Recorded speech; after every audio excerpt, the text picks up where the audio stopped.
இம்மந்திரம் காட்டும் சைவம்.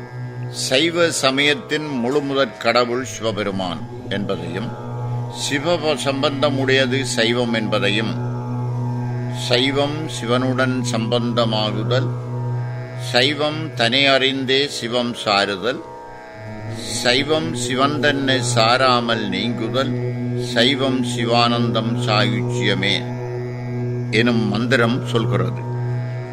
சைவ சமய நெறியாவது சிவனுடன் சேர்ந்து இருத்தல். சிவம் என்பது சைவ நெறிமுறை அறிந்து சிவனோடு கூடி இருத்தல்.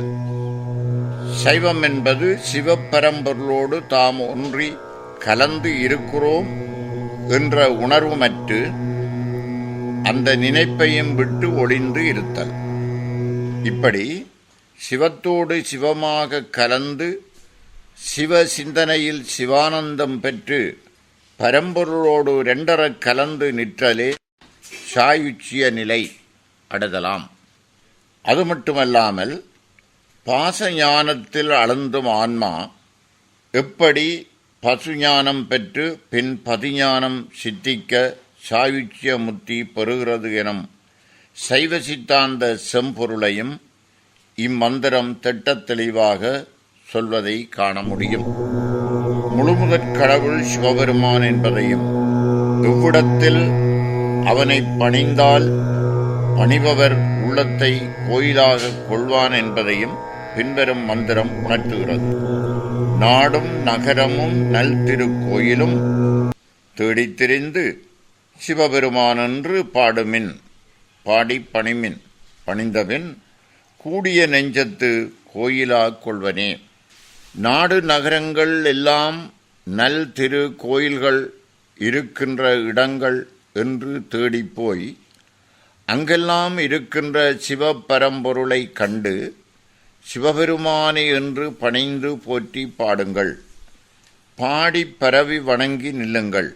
இப்படி வணங்கி பணிந்தால் பணிபவர் உள்ளமே கோயிலாக் கொண்டு எழுந்தருளுவான் பரம்பொருள் என இம்மந்திரம் கூறுகின்றது. அது மட்டுமல்ல, சைவ சித்தாந்தம் கூறும் முப்பொருள் உண்மையையும் திருமந்திரம் சித்தாந்த சாஸ்திரங்கள் தோன்றுவதற்கு முன்னே கூறிவிட்டது.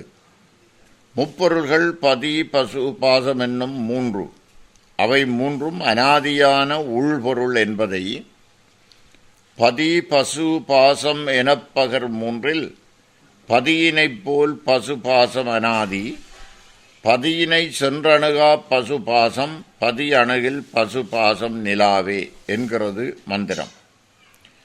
பதி பசு பாசம் என்று சொல்லப்படும் மூன்றில் இறைவனைப் போலவே உயிர்களும் அவற்றை பற்றியிருக்கும் பந்த பாசங்களும் அனாதியானவை. தலைவனாகிய இறைவனை ஆன்மாக்கள் அணுகுவதில்லை. காரணம், அவற்றை பற்றியுள்ள பாசங்களாம். ஆனால் இந்த ஆன்மாக்கள் தலைவனாகிய பதியை நெருங்கினால் அவற்றை பீடித்துள்ள பாசங்கள் நில்லாது விலகிப்போம் எனும் சைவ சித்தாந்த உண்மையை இம்மந்திரம் சொல்கிறது. சித்தாந்த நெறி நின்று இறைவனை தொழுதால் சிவம் முத்தி சித்திக்கும். வேதாந்த தெளிவே சைவ சித்தாந்தம், இது காட்டும் பொருள் சிவமே என பின்வரும் மந்திரம் உணர்த்துகிறது. சித்தாந்தத்தே சீவன் முத்தி சித்தித்தலால் சித்தாந்தத்தே நிற்போர் முத்தி சித்தித்தவர். சித்தாந்தத்தே வேதாந்தம் செம்பொருள் ஆதலால் சித்தாந்த வேதாந்தம் காட்டும் சிவனையே. சித்தாந்த வழி நிற்கும் சீடர்களுக்கு திருவடி பேரின்பமாகிய முத்தி காட்டுதலால் சித்தாந்த நெறி நிற்போர் முத்தி இன்பம் பெற்றவர் ஆவர்.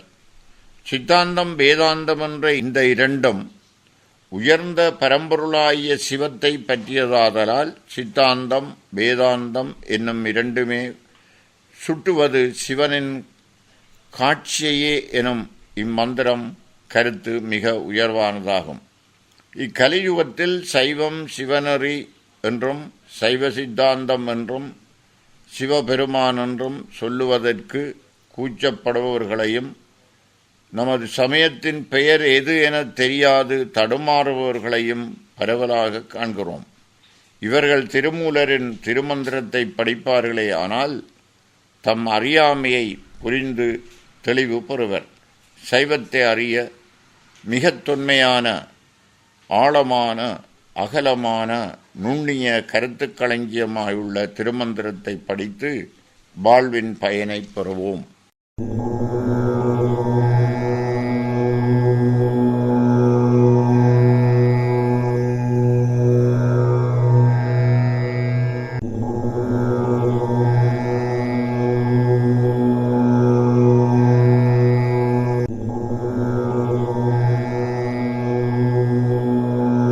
சுடருற ஓங்கிய துள்ளொளியாங்கே படருரு காட்சி பகலவன் ஈசன் அடருரு மாயையின் ஆரிருள் வீசி உடலுரு ஞான உறவிய நாமே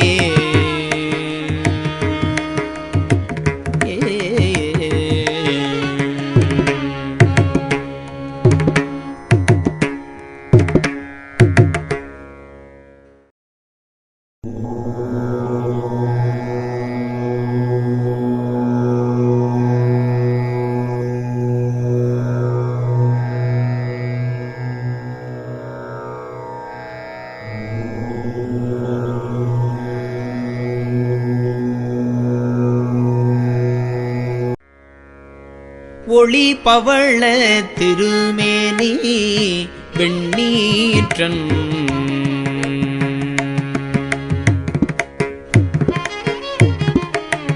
ஒளி பவள திருமேனி வெண்ணீற்றன் அழி பவள செம்பொன் ஆதிப்பிரானும் ஒளி பவள திருமேனி வெண்ணீற்றன் அழி பவள செம்பொன் ஆதிப்பிரானும் களிபவளத்தினல் காரிருள் நீக்கி ஒளி பவளத்து என்னோடு ஈசன் நின்றானே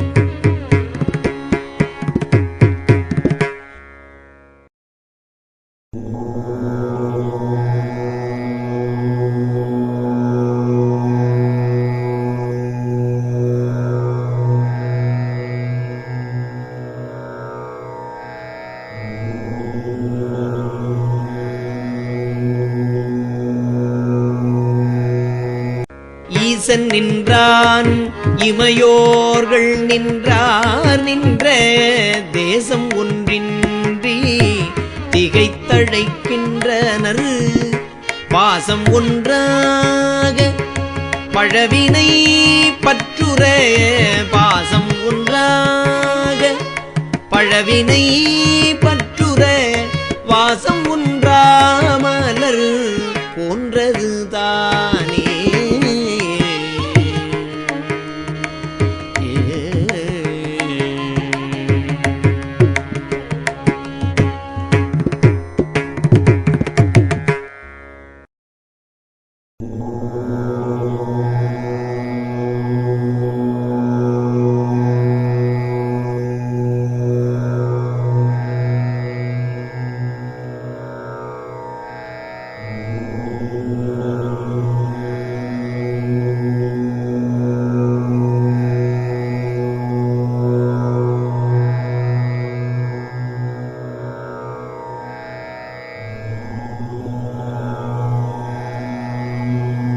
தானே இருக்கும் அவற்றின் தலைவனும் தானே இருக்கும் அவன் என நன்னிடும் வானாயிருக்கும் இம்மாயிரு ஞாலத்து பானாயிருக்க பாவலும் ஆமே